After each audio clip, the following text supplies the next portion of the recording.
저희는 지금 3주 동안 중보자에 대해서 배우고 있습니다. 중보자. 중보자라 하면 좀 쉽게 말하면 이런 사람입니다. 두 사람 사이를 그 관계를 회복시켜주는 조정자, 화해자, 조정자 이렇게 이제 볼 수 있습니다. 두 사람 사이에 관계가 안 좋은 그 사이를 중간에 들어가서 화해시켜주고 조정시켜주고 이렇게 화해시켜주는 역할을 하는 사람입니다.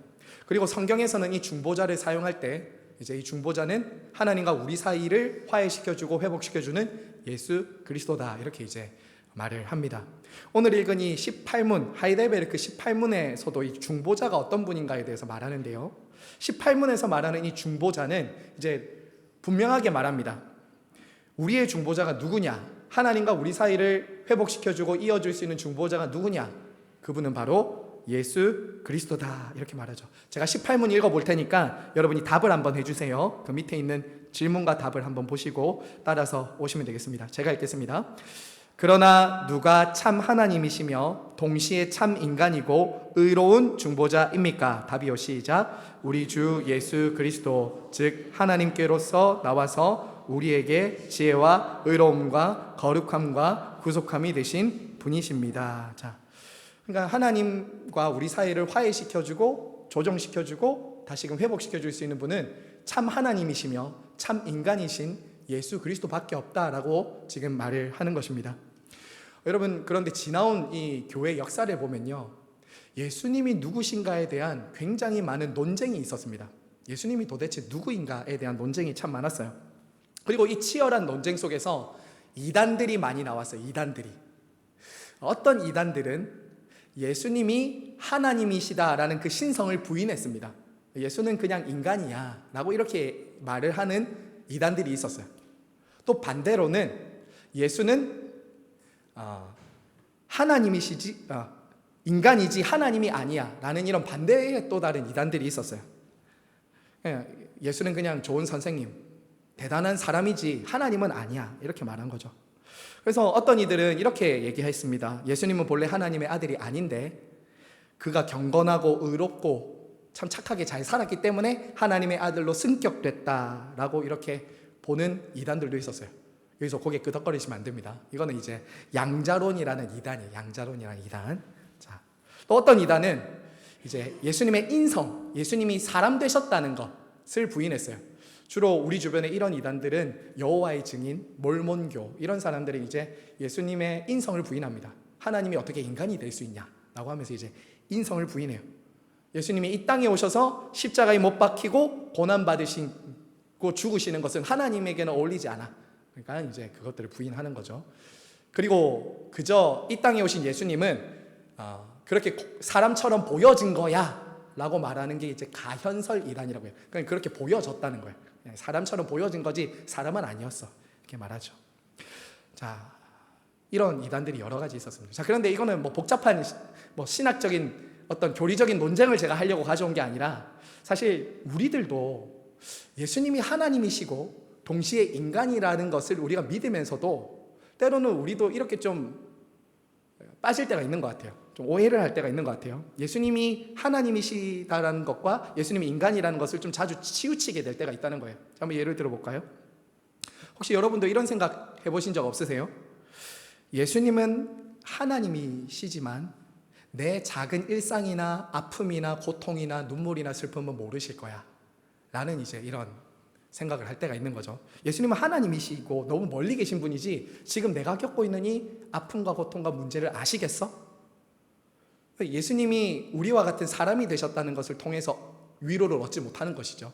믿지 못하는 것이죠. 반대로 어떤 분들이 이렇게 생각할 수도 있습니다. 예수님이 하나님이시라는 것을 오히려 잊고 살아요. 예수님이 하나님이시다. 입술로는 예수님이 하나님이다라는 것을 고백하지만 실제 삶에서는 내 문제를 해결하실 수 있는 분으로 예수님을 찾진 않죠. 이런 사람은 실천적인 사실은 무신론자인 거죠. 예수님을 하나님이라고 고백은 하지만 삶에 문제가 생기고 어려움이 생기면 예수님을 찾기보다는 행동이 빠르고 염려하고 걱정하고 예수님을 찾지 않는 것은 예수님을 하나님으로 실제로 인정하지 않고 살아가는 모습이죠.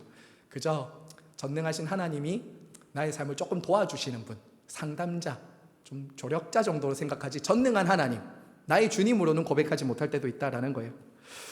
그래서 우리도 신앙생활하면서 때로는 이렇게 치우칠 때가 있는 것 같아요. 예수님을 너무 멀리 계신 분으로 여길 때도 있고, 때로는 너무 인간적인 분으로 만들어서 예수님의 능력을 축소시킬 때도 있죠. 하지만 여러분, 성경과 교리문답은 예수님은 분명하게 참 하나님이시며 동시에 참 인간이셔서 우리를 구원하실 수 있는 하나님이시면서 동시에 우리를 동정하시고 공감하시고 우리를 다 이해하시는 인간이시다라고 말해요. 하나님이시면서 동시에 인간이다. 이런 존재는 없죠, 세상에. 이런 존재는 없어요. 어떤 종교에도 이런 존재는 없죠. 여러분, 오늘 읽은 히브리서 2장 14절 보세요. 14절 15절에 보시면 예수님이 하나님이신데 동시에 우리처럼 육체를 입고 이 땅에 오신 이유를 설명하고 계세요. 자, 14절 15절 우리 한 번 더 읽어보겠습니다. 시작. 자녀들은 혈과 육에 속하였음에 그도 또한 같은 모양으로 혈과 육을 함께 지니심은 죽음을 통하여 죽음의 세력을 잡은 자 곧 마귀를 멸하시며 또 죽기를 무서워함으로 한평생 매어 종로로 타는 모든 자들을 놓아주려 하심이니. 예수님이 왜 사람의 몸을 입고 오셨는가? 왜 우리와 같은 혈과 육을 입고 이 땅에 오셨는가? 하나님이신 분이 그냥 용서해 줄게, 하늘에서 구원해 줄게, 아니면 한 사람씩 딱딱 집어서 다 하늘로 천국으로 올리시면 편할 텐데 왜 우리와 같은 인간이 되셨는가? 바로 저와 여러분이 지은 죄로 인해서 하나님께 심판과 정죄와 형벌을 받아야 될 그 자리에서 우리 주님이 동일한 혈과 육을 입고 오셔서 우리의 죄를 담당하기 위해서 그렇게 하셨다라는 거죠. 여러분, 사실 한번 생각해 보세요. 예수님이 하나님이신데 우리와 똑같은 사람이 되셨다. 제가 만약에 지금 어린이집에 가서 만약에 우리 은우가 배우는 걸 배우라고 해도 참 어려울 것 같아요. 그렇죠? 6살, 7살짜리가 배우는 걸 배우라고 해도 어려울 것 같고, 또 6, 7살이 먹는 밥을 먹으라고 해도 되게 어려울 것 같아요. 그렇지 않겠습니까? 수준이 너무 다르니까 싫죠. 그리고 그럴 것 같은데 이것과는 비교도 안 되는 하나님은 인간과 너무나도 수준과 차이가 너무나도 큰데 하나님의 아들 예수님은 우리를 구원하기 위해서 낮아지셨다는 거죠. 우리를 구원하기 위해 사람의 몸이 되셨다는 거죠. 우리와 동일한 혈과 육을 입고 오셨다는 거예요. 여러분, 예수님이 아기의 몸으로 오셨어요. 이 땅에 성령으로 잉태되어 아기의 몸으로 오셨어요. 그리고 우리와 똑같이 성장 과정을 겪으셨어요. 그리고 하나님의 아들이지만 하나님의 아들이라는 특권을 누리려고 하지도 않으셨죠. 예수님도 배고프셨어요. 예수님도 피곤해서 주무실 때도 있었고요. 예수님도 누가 채찍으로 자기를 때리면 아파하셨고요. 예수님도 슬퍼하셨고 두려움을 겪기도 하셨어요. 예수님은 인간이 겪을 수밖에 없는 그 모든 한계와 아픔과 고통을 이 육체로 다 겪으신 거예요. 동병상련 아시죠? 내가 똑같이 아파보면 상대방을 알잖아요. 예수님이 어떻게 하나님이신데 우리를 구원하실 수 있고 우리를 다 아실 수 있냐고요? 그분이 인간의 몸을 입고 다 겪으셨기 때문에. 그분은 슈퍼맨이 아니셨어요. 정말 우리와 똑같이 되셨고 우리의 고통을 몸소 겪어서 아신다는 거죠. 그래서 우리가 죽음의 두려움이 있을 때, 우리가 이 땅을 살면서 고통이 있을 때 그분에게 나아갈 수 있는 의미가 여기 있는 거예요. 누구도 대신해 줄 수 없는 그 고통과 아픔을 그리스도께서는 대신 감당하신 거죠. 우리처럼 사셨고 우리처럼 죽으셨어요. 물론 우리처럼 죽진 않으셨죠. 우리의 죄를 대신해서 죽으셨죠. 그래서 여러분 생각해 보세요. 우리 예수님이 저와 여러분이 이 땅에서 겪는 모든 고통과 아픔과 문제, 그 모든 사소한 것들을 동일하게 겪진 않으셨지만 가장 깊이 있는 고통과 아픔과 문제인 죄와 사망을 겪으셨어요. 똑같이 겪으셨어요. 그래서 우리를 아신다는 거죠. 완전히 경험하여 아신다는 거예요. 의사는 누군가를 치료하고 처방할 때 자기가 아플 필요는 없죠. 내가 그 사람 병에 걸릴 필요는 없어요. 하지만 우리 예수님은 인간의 죄와 사망이라는 병을 고치기 위해서는 그저 하나의 처방으로는 안 되는 거예요. 왜냐하면 하나님에 대한 불순종과 적의, 적대감, 이 모든 것들을 예수 그리스도께서 이 땅에 오셔서 고난받으시고 우리를 위해 죽으시는 방식으로 하나님을 향한 사랑과 믿음과 순종으로 바꾸어 주실 수 있거든요. 여러분, 그래서 우리는 예수님이 참 하나님이시면서 동시에 참 인간이 되셨다는 것으로 인해서 구원과 위로와 확신을 얻을 수 있는 거예요. 예수님을 이름을 부를 때마다 우리는 뭘 겪을 수 있나? 예수님이 나의 아픔과 고통을 아시지. 예수님이야말로 하나님 아버지로부터 단절되는 고통을 겪으셨어요. 여러분, 누군가로부터 큰 상실감 겪어보신 적이 있지 않으세요? 단절되는 고통. 예수님도 겪으셨어요. 그리고 우리 모든 인생들이 앞으로 겪게 될 죽음, 저와 여러분 죽게 됩니다. 근데 그 죽음을 예수님이 겪으셨다고요. 다른 종교를 비하하는 건 아니지만 석가도 공자도 마호메트도 죽음을 대신하지는 않았어요. 인간이었어요. 하지만 하나님이신 예수 그리스도는 우리를 대신해서 죽으시고 부활하심으로 죽음을 이기셨기 때문에 죽음의 고통 앞에 두려워하는 우리들을, 죽음에 매여서 두려워하는 우리들을 놓아주실 수 있다. 부활로, 생명으로. 이게 기독교가 전하는 복음입니다. 복음. 자, 그러면 우리가 이제 예수님께서 이렇게 사람이 되셨다라는 것으로 인해서 그분과 하나님과 우리가 이어질 수 있었다라는 것을 이제 말씀드렸어요. 우리는 스스로 하나님께 나아갈 수 없습니다. 하지만 하나님이시면서 인간이신 예수님이 이 땅에 오셔서 우리와 하나님 사이가 다시 회복될 수 있었어요. 자, 그러면 예수님이 우리를 위해서 하신 일이 도대체 뭔가?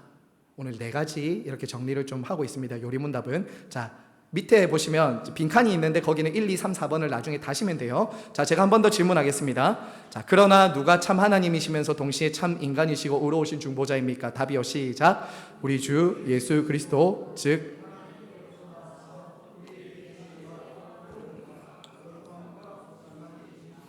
자, 지금 요리문답에서는 고린도전서 1장 30절을 그대로 가지고 오고 있어요. 여기서 먼저 주목할 것은 이 표현입니다.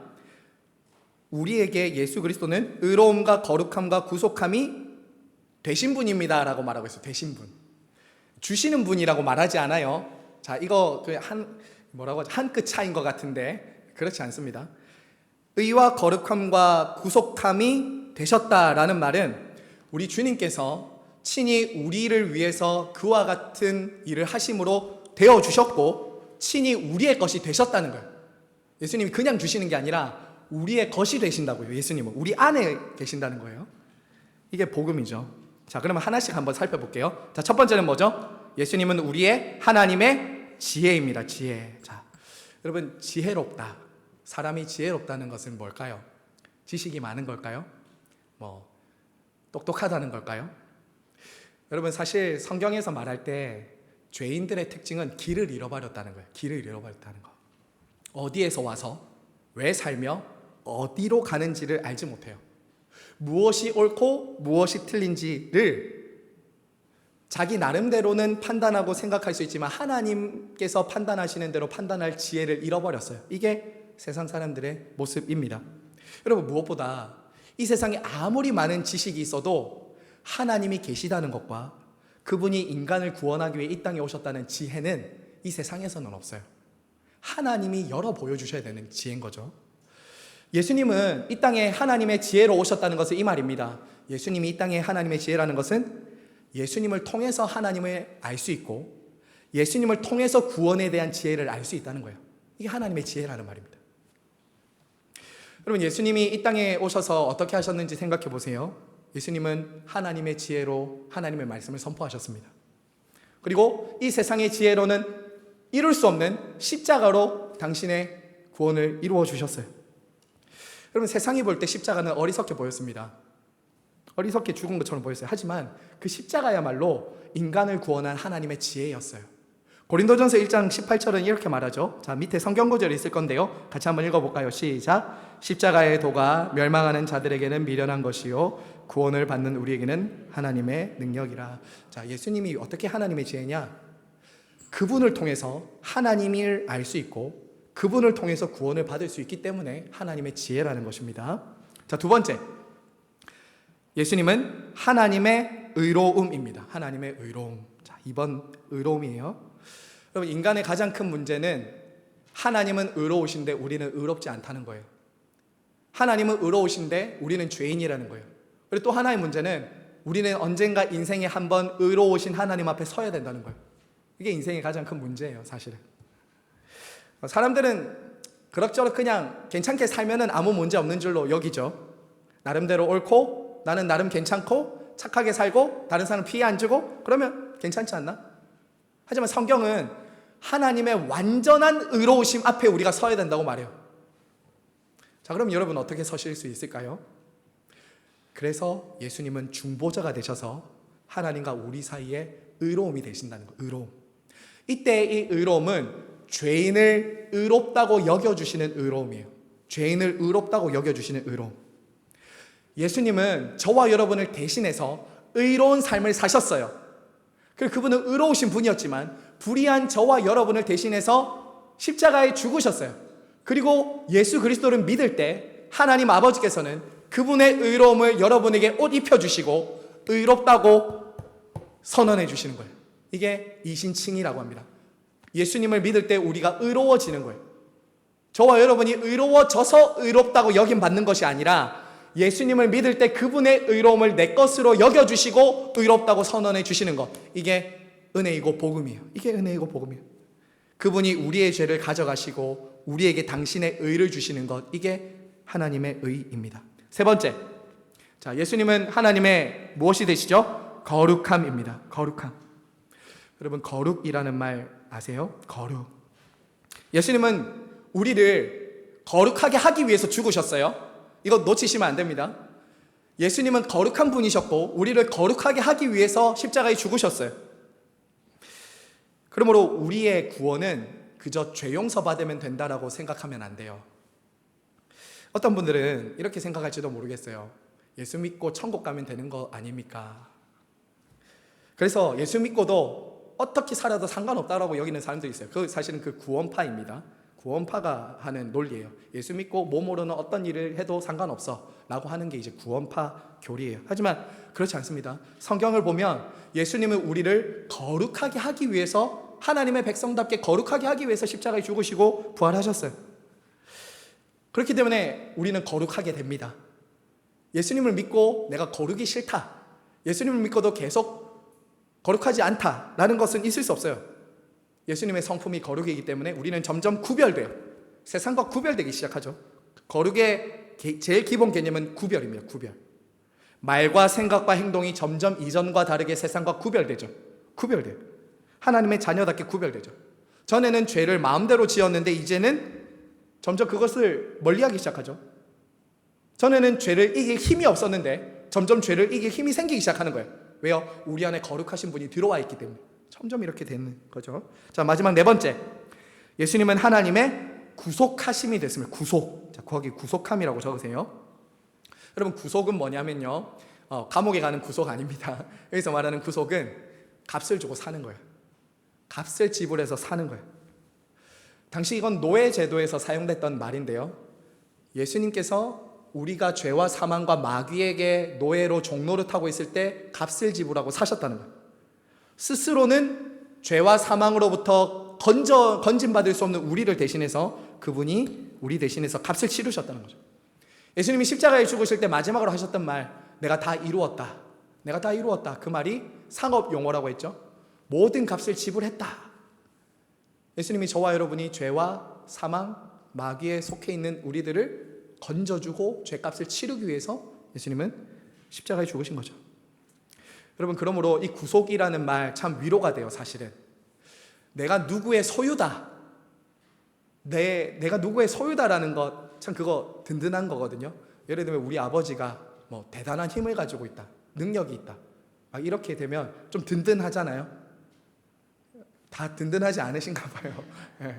좀 대단한 분이 우리 부모님, 내가 그분에게 속해 있다는 거 되게 안정감이 있잖아요. 여러분, 성도가 인생을 살다가 실패해도 끝나지 않은 건 여기 있어요. 내가 내 것이 아니라 내 몸도 영혼도 구주 예수 그리스도의 것이라는 거. 영원히. 여러분, 한번 보세요. 여기 이 네 가지.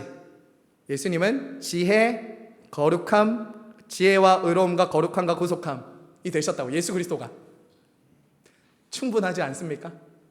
정말 가장 귀한 분 아닙니까? 오늘 우리가 찬양으로 불렀는데 정말 우리를 위해서 이 지혜와 거룩함과 의로움과 구속함이 되셨다고요. 이 세상에 여러분을 위해서 이런 일을 해주신 분이 계신가요? 정말 충분하지 않습니까? 이 세상의 지혜로 보화로 어떻게 우리가 이렇게 될 수 있겠습니까? 자, 끝으로 오늘 3번 보시면요, 이 중보자를 우리가 어떻게 할 수 있나요? 그러면 지금 예수님이 하나님과 우리 사이 중보자라는 거 어떻게 알 수 있죠? 자, 19문 제가 읽겠습니다. 여러분 답을 좀 해주세요. 당신은 이것을 어디에서 압니까? 답이요, 시작.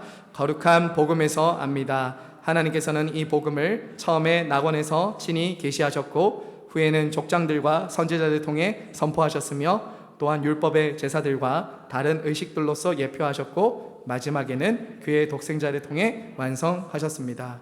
자, 이 참 중요한 질문이에요. 당신은 이것을 어디에서 합니까? 라는 이 질문 굉장히 중요합니다. 왜냐하면 여러분, 복음은 인간이 똑똑하다고 해서 혹은 내가 탐구한다고 해서 공부한다고 해서 깨닫는 것이 아닙니다. 인간의 노력의 결과로 얻는 것이 아니에요. 우리의 느낌, 우리의 감정, 우리의 교육 수준에 달린 것도 아니에요.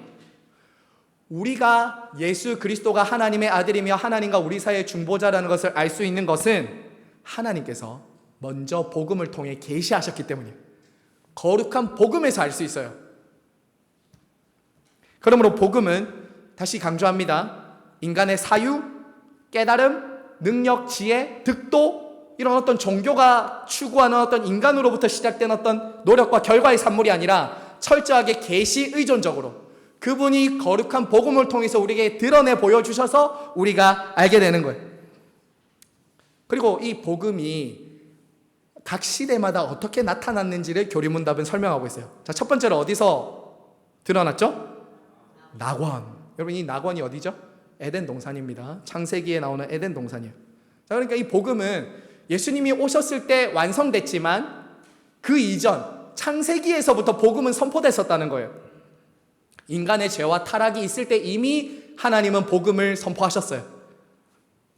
자, 그 밑에 성경 구절 보세요. 창세기 3장 15절. 자, 아담과 하와가 죄를 지었을 때 하나님 찾아가셔서 하신 말씀입니다. 같이 읽겠습니다. 시작. 내가 너로 여자와 원수가 되게 하고 내 후손도 여자의 후손과 원수가 되게 하리니 여자의 후손은 내 머리를 상하게 할 것이요. 자, 여러분, 아담과 하와가 죄를 짓고 타락했습니다. 이때 하나님께서 아담과 하와를 찾아가세요.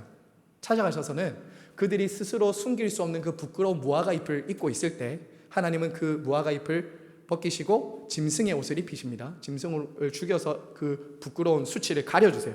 그리고 하신 말씀이 이거예요.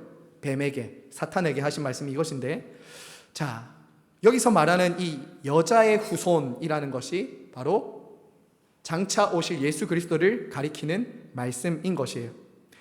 스스로 가릴 수 없고 숨길 수 없는 이 죄와 부끄러움과 수치를 여자의 후손으로 오실 예수 그리스도께서 이 땅에 오셨을 때 가려주고 숨겨주고 우리를 용서해 주신다라는 것이죠. 복된 소식입니다. 우리가 하나님을 먼저 찾아가는 것이 아니라 그분이 우리를 먼저 찾아오셔서 중보자에 대한 약속을 하시는 거예요. 어디서부터요? 타락할 때부터 이미 약속하셨다는 거예요. 자, 둘째로 하나님은 또 이 중보자를 보내줄 복음을 그 다음 누구에게 점점 더 선명하게 나타내셨죠? 족장들과 선지자들을 통해서, 자, 거룩한 족장들과 선지자들을 통해서 나타나셨어요. 하나님은 이 약속을 끊임없이 거듭 반복해 주셨어요. 창세기에서 하신 약속이 희미해지지 않도록 선지자들과 족장들을 통해서 계속 말씀하셨어요. 역사 속에서 끊임없이 하나님은 가르쳐 주셨죠. 조금씩 더 구체적으로 선명하게 계속 밝혀주셨어요. 빛을. 먼저는 아브라함에게, 그리고 그 씨를 통해서 모든 민족의 복을 받을 것이라고 말씀하셨고요. 그 다음에 다윗에게 내가 내 후손을 통해서 영원한 나라를 세울 것이다. 그 다윗의 후손으로 예수 그리스도가 오시죠.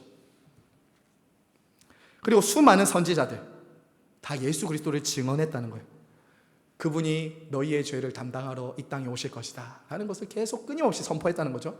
그리고 구약에 여러분 참 어려운 제사들, 율법들, 모든 그 정결법들 다 예수 그리스도를 가리킨다는 거예요. 오늘도 저희 구약 오전에 설교를 들었던 것처럼 모든 율법, 모든 시편, 모든 구약의 성경 모두 예수 그리스도를 가리키고 있다는 거예요. 성경에 이런 책은 없어요.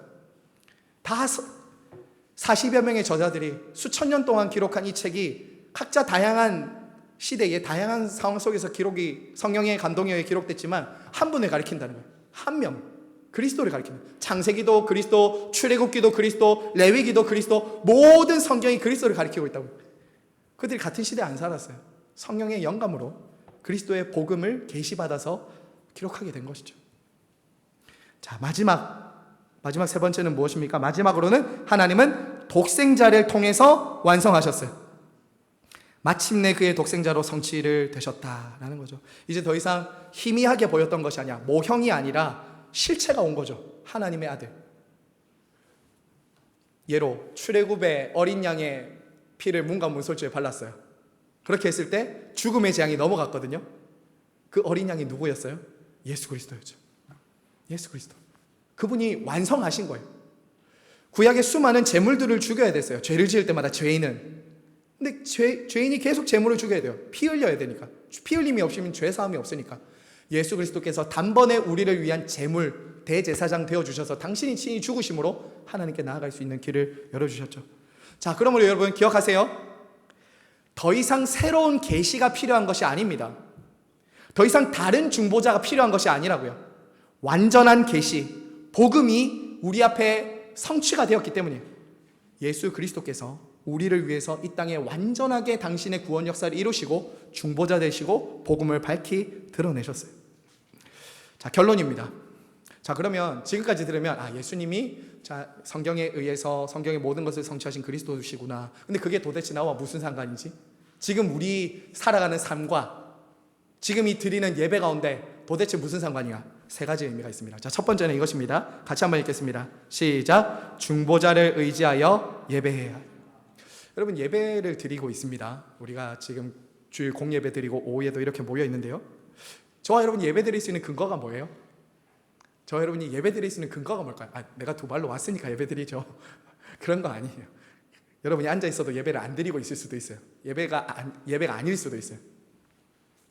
저와 여러분이 이곳에 와서 드리는 예배가 하나님 앞에 예배로 드려지기 위해서 여러분 필요한 게 뭘까요? 저와 여러분이 한 주간 잘 살아와서요? 저와 여러분이 준비된 마음으로 진실하게 드리면 그게 예배가 될까요? 아니면 신앙의 연수가 오래되거나 직분자면 하나님이 저절로 그냥 예배를 받아주실까요? 아니요. 아닙니다. 저와 여러분의 예배가 하나님께 드려지고 받아들여지는 유일한 근거는 예수 그리스도께서 우리의 중보자 되어주시기 때문이에요. 그거에 있어요. 만약에 그게 아니라 다른 이유를 찾는다면 우리의 예배는 허투성이에요. 허점이 너무 많아요. 왜냐하면 우리는 지난 한 주간 돌아봤을 때 부끄러운 게 너무 많거든요. 우리의 예배가 우리의 신실함에 대한 하나님의 보상이라면 우리는 예배 드릴 수 없어요. 지금도 저와 여러분의 부족함, 허물과 죄에도 불구하고 중보자 되신 예수님이 우리의 연약함을 아시고 중보해 주시기 때문에 예배를 드릴 수 있는 거예요. 기도도 부족했고 마음속에 하나님이 기뻐하지 않는 생각도 했고 행동도 했고 이런 우리의 예배를 오늘도 받아주신다? 그거는 저와 여러분의 신실함 때문이 아니라 그리스도의 구속 때문이에요. 그리스도께서 우리를 거룩하게 해주셨기 때문에 중보자의 자격 때문이라는 것을 기억하시면서 우리의 예배가 그 은혜에 서 있다는 것을 꼭 믿고 예배하시기를 바랍니다. 예배는 예수님 계속 바라봐야 돼요. 그래서 예수님 의지해야 돼요. 자, 두 번째 같이 읽겠습니다. 시작. 중보자를 의지하여 다른 사람을 위하여 기도하기. 자, 중보자를 위해서 다른 사람을 위해 기도하는 거예요. 여러분, 기도는 개인적인 것이기도 하지만 공동체적인 겁니다. 지금도 우리 예수님 승천하셔서 무엇을 하고 있는지 성경은 뭐라고 말하냐면 하나님 보좌 우편에서 우리를 위해서 기도하신다고 말합니다. 우리를 위해서. 예수님이 지금 한 사람 한 사람 이름 부르신다고요. 부르고 계세요.